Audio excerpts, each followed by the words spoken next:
बच्चों, कैसे हैं आप सभी? आई होप अच्छे होंगे, राइट। चलिए, मैं योगिता प्रजापति यूट्यूब चैनल पे आप सभी बच्चों का स्वागत करती हूँ और आज मैं आपके लिए लेके हूँ एक्सरसाइज 3.6 का क्वेश्चन नंबर 2 का थर्ड पार्ट, जो कि आज ही हमारा लास्ट सम है। आज ही हमारी एक्सरसाइज कंप्लीट भी हो जाएगी, प्लस जो थर्ड चैप्टर है वो भी फिनिश हो जाएगा, राइट बच्चों। और कल से जो मैं वीडियो बनाऊंगी वो रहेगा हमारा 4.1 एक्सरसाइज, ठीक है बच्चों। तो देखते जाइए, कंटिन्यू बने रहिए, अपने डाउट्स क्लियर करते जाइए, राइट, क्योंकि 10th में फर्स्ट डिवीजन पास होना है। ओके बच्चों, तो चलिए देखें इस समय क्या कहा गया है। निम्न समस्याओं को रैखिक समीकरण युग्म के रूप में व्यक्त कीजिए और फिर उनके हल ज्ञात कीजिए। तो आप ये इबारत वाला सम देख रहे हैं, इससे हमें पहले रैखिक समीकरण बनाना है और फिर उसे जो विधि आपको उपयुक्त लगती है, विलोपन विधि या प्रतिस्थापन विधि, उससे हमें सॉल्व भी करना है, ठीक है बच्चों। तो आइए देखते हैं इस इबारत में क्या कहा गया है। रूही 300 किलोमीटर दूरी पर स्थित अपने घर जाने के लिए कुछ दूरी रेलगाड़ी द्वारा तथा कुछ दूरी बस द्वारा तय करती है। तो देखो, मैंने छोटा सा ड्रॉ भी बना रखा है। मान लीजिए रूही किसी जगह पर यहाँ पर है, इस प्लेस पर है, ठीक है। यहाँ से यहाँ तक उसे अपने घर जाना है और यहाँ से यहाँ तक उसकी दूरी कितनी है? 300 किलोमीटर, ठीक है। अब कहना क्या है, जो रूही है वो कुछ दूरी तो रेलगाड़ी द्वारा और कुछ दूरी, मतलब आधा सफर रेलगाड़ी द्वारा और आधा सफर वो बस द्वारा तय करती है। अब आधा सफर में कंडीशन भी दी है। क्या कंडीशन है? सेकेंड लाइन में, यदि वह 60 किलोमीटर रेलगाड़ी से तथा शेष बस द्वारा यात्रा तय करती है, तो हमें समझना पड़ेगा कि 300 में से 60 किलोमीटर तो रेलगाड़ी द्वारा हो गया, तो बचा हुआ शेष 240 किलोमीटर वो बस द्वारा हो जाएगा। आया आपको समझ में? तो अगर ये कंडीशन में सफर तय करती है तो उसे 4 घंटे लगते हैं। कितने घंटे लगते हैं? तो आवर भी दे रखे हैं, समय भी दे रखा है, ठीक है। ये तो हो गई फर्स्ट कंडीशन। अब क्या कहा गया है, यदि वह 100 किलोमीटर रेलगाड़ी से, मतलब कि यहाँ से यहाँ तक वो 100 किलोमीटर रेलगाड़ी से सफर तय करती है और शेष बस द्वारा, तो 300 में से 100 रेलगाड़ी, तो 200 आपका क्या हो जाएगा? बस द्वारा तय करना, ठीक है, बस द्वारा सफर तय करना। तो इसमें उसे 10 मिनट अधिक लगते हैं। 10 मिनट अधिक लगते हैं कि मतलब कि 4 घंटे तो ऑलरेडी लग ही रहे, उसके अलावा 10 मिनट्स और लग रहे हैं। तो आ रहा है आपको समझ में? क्योंकि जब तक आपको इबारत समझ में नहीं आएगी, जिस तरह मैं समझा रही हूँ, अगर इसमें डाउट्स रहेगा तो आगे के कैलकुलेशन में आपको दिक्कत आएगी, राइट बच्चों। तो ये अच्छे से समझ लीजिए। तो ये जो 2 कंडीशंस बताई है, इनसे हमें 2 इक्वेशन निकालना है और हमारा क्वेश्चन है रेलगाड़ी एवं बस की क्रमशः चाल ज्ञात कीजिए। तो हमें रेलगाड़ी की चाल भी बताना है और बस की चाल भी बताना है। तो जो क्वेश्चन है उसी को हम मान लेंगे, ठीक है। तो माना कि रेलगाड़ी पहले दी है, तो रेलगाड़ी की चाल को हम x मान लेते हैं, x किलोमीटर प्रति घंटा। फिर बस की चाल, क्योंकि उसने बस से भी सफर तय किया है, तो बस की चाल y किलोमीटर प्रति घंटा। तो रेलगाड़ी की चाल x हो गई, बस की चाल y हो गई। यहाँ तक कोई डाउट बच्चों?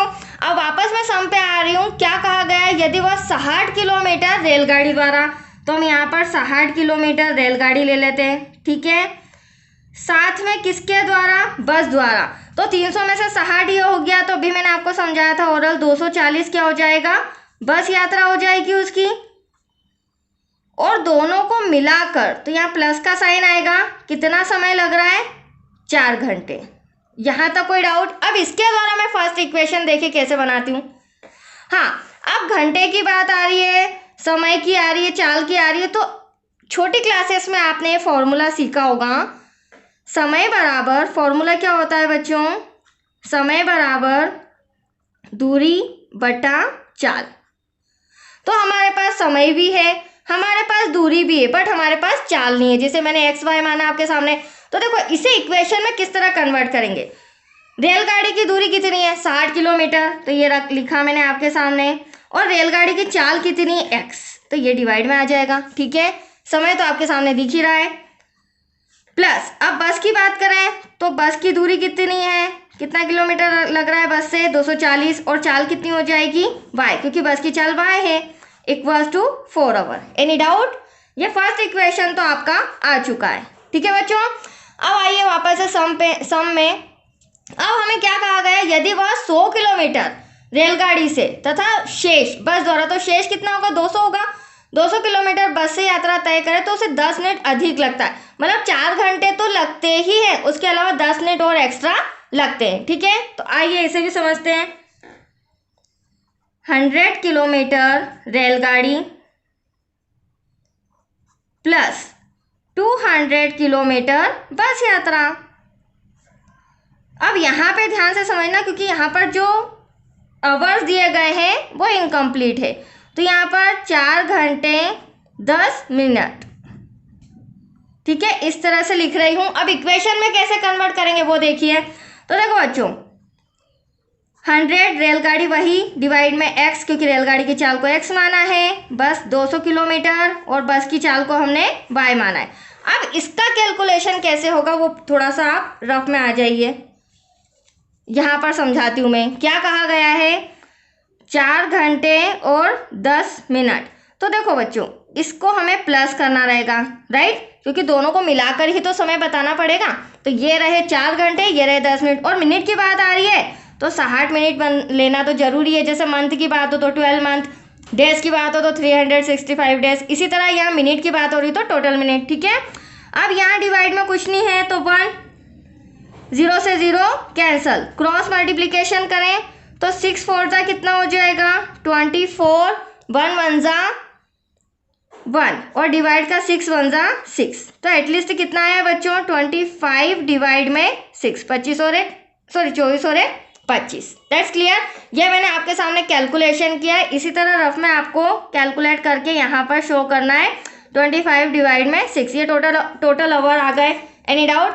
अब देखिए यहाँ पर क्या हो रहा है, इसके अपॉन में डिवाइड में कुछ भी डिजिट नहीं बट यहाँ पर है, तो इसे सॉल्व करने के लिए बच्चों यहाँ भी 6 का मल्टीप्लाई, क्योंकि ये डिवाइड में है तो इधर 6 का मल्टीप्लाई हो जाएगा, तो ये हो जाएगा 600 डिवाइड में x, यहाँ हो जाएगा तो 6 2 1200 डिवाइड में y, देन इक्वल्स टू 25।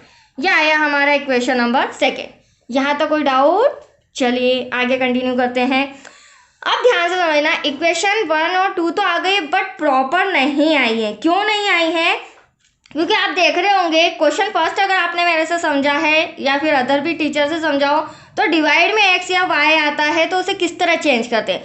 तो यहाँ पे भी डिवाइड में x है, यहाँ पे भी y है, यहाँ भी x y, तो इसे हमें मानना पड़ेगा, माना कि 1 में x इक्वल्स टू s, मतलब 60 को साइड में रख देते हैं, यहाँ पर बचेगा 1/x, उसके प्लेस पर लिख देंगे s। ठीक है, ऐसे ही 240 की बात करें तो 240 साइड में 1 में y इक्वल्स टू यहाँ पर मान लेते हैं t। अगर आपको डाउट लग रहा है तो इसी एक्सरसाइज का क्वेश्चन नंबर 1 है, उसमें काफ़ी डीप में समझाया है, तो वो देख लीजिए ताकि आपको यहाँ प्रॉब्लम नहीं आएगी। अब हम बनाते हैं इक्वेशन। तो देखो बच्चों, 60 को मैंने पहले ही बोला था 60 को सेफ रखेंगे हम, और जो 1 में x है उसके प्लेस पर मैं s लिख रही हूँ आपके सामने। ठीक है, ऐसे ही 240 1/y के प्लेस पर t आ जाएगा इक्वल्स टू 4।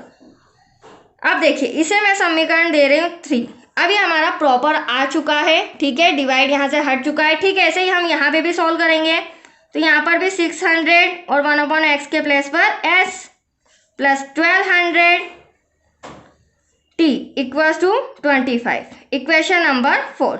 अब यहाँ पर थोड़ा सा आपको समझना पड़ेगा बच्चों, जो आपका 4th इक्वेशन है वो बड़ा है, एज भी बड़ा है, टी भी बड़ा है, 25 भी बड़ा है, बट इक्वेशन 3 छोटा है। तो हमें क्या करना रहेगा, इक्वेशन 3 में 10 का मल्टीप्लाई करेंगे तो ये इसके बराबर आ जाएगा। That's clear. तो यहाँ पर हमें इंस्ट्रक्शन लिखना पड़ेगा बच्चों, समीकरण 3 में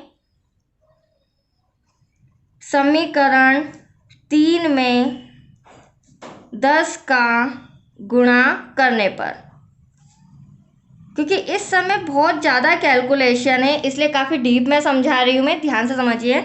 अब देखिए अगर हम 60s में 10 का मल्टीप्लाई करेंगे तो 600s आ जाएगा, 240 में 10 का मल्टीप्लाई करेंगे तो 2400t आ जाएगा, 4 में 10 का करेंगे तो 40 आ जाएगा। ये अब आपका इक्वेशन बड़ा हो चुका है 3rd नंबर का। अब 4th नंबर का जो इक्वेशन है वो आपके सामने मैं रिटर्न कर रही हूँ, 600s plus 1200 t equals to 25। अब आप देख सकते हैं बच्चों दोनों इक्वेशन हमारे इक्वल आ रहे हैं। अब इसे हम विलोपन विधि से फटाफट सॉल्व कर लेते हैं। तो आप देख रहे होंगे यहाँ पे एस के गुणांक बराबर है, बट दूसरा हमारा रूल फॉलो नहीं हो रहा है, यहाँ पर साइन बराबर नहीं है।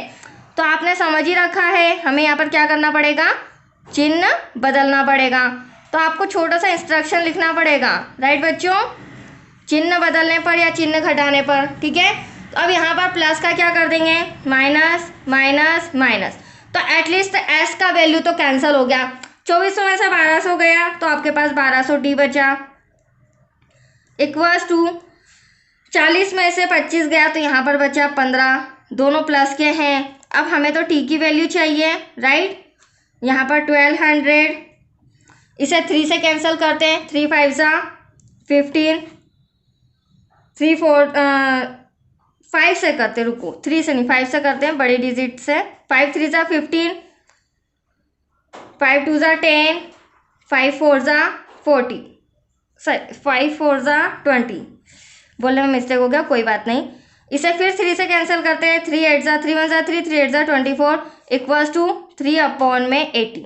ये किसकी वैल्यू आ गई है, और 3 नहीं 1 अपॉन में 80, ठीक है। ये किसकी वैल्यू आ गई है, टी की। तो एक वैल्यू तो आपके सामने आ गई है टी, क्या आया है, 1 अपॉन में 80। अब टी का मान हम समीकरण 3 या 4 किसी में भी रख सकते हैं, क्योंकि हमें एस का मान लाना है, क्या लाना है, एस का। तो यहाँ इंस्ट्रक्शन लिखना पड़ेगा, टी का मान समीकरण 1 में रखने पर।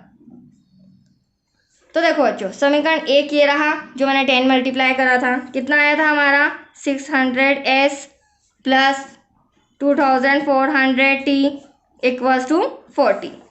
अब हम क्या करेंगे, जहां पर t है, ये रहा t, उसके प्लेस पर 1 अपॉन में 80 रख देंगे, ठीक है,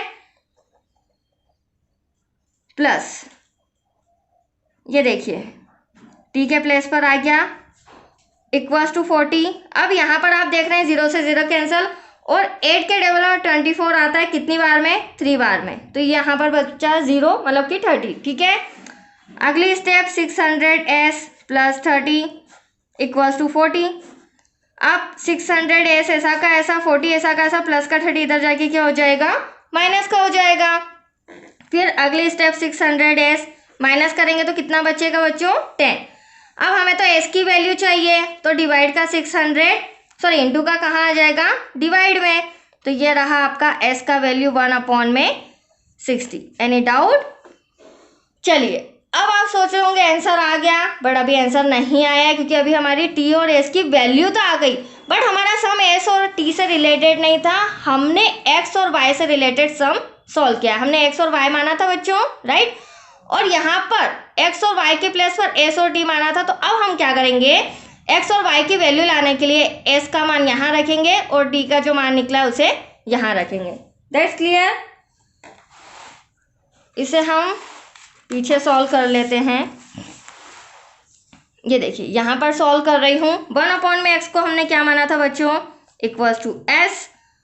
1 अपॉन में y को हमने क्या माना था, t। तो 1 अपॉन में x ऐसा का ऐसा, और s के प्लेस पर ये रहा, अभी मैंने आंसर लेके आया 1 अपॉन में 60, और t के प्लेस पर 1 अपॉन में 80। तो पहले 1 अपॉन में 60 लिख देते हैं, राइट। तो s के प्लेस पर आ जाएगा 1/60, यहाँ पर t के प्लेस पर आ जाएगा 1/80। अब क्रॉस मल्टीप्लीकेशन, आंसर आ चुका है बच्चों, x 1 सा x equals to 60 Ekam 60, coma cross multiplication y 1 सा y इक्वल्स टू 80 एकम 80, ठीक है। तो चलिए हमने क्या माना था, आंसर लिख लेते हैं, क्योंकि भारत वाला सम है बच्चों, पूरा एंड तक लिखना पड़ेगा, तभी आपको फुल में से फुल मार्क्स मिलेंगे। अतः रेलगाड़ी की चाल को हमने x माना था, इक्वल्स टू, ये रहा आंसर 60 किलोमीटर प्रति घंटा। ठीक वैसे ही बस की चाल को हमने क्या माना था, y, तो यह इक्वल्स टू हो जाएगा 80 किलोमीटर प्रति घंटा। That's your answer. तो आया आपको समझ में बच्चों? चलिए आज ये हमारा चैप्टर फिनिश हो चुका है, कल से मैं 4.1 एक्सरसाइज स्टार्ट करती हूँ, ठीक है। हाँ, और समझ में आ जाए तो लेक्चर तो आपको करना ही पड़ेगा। ओके बच्चों, थैंक यू।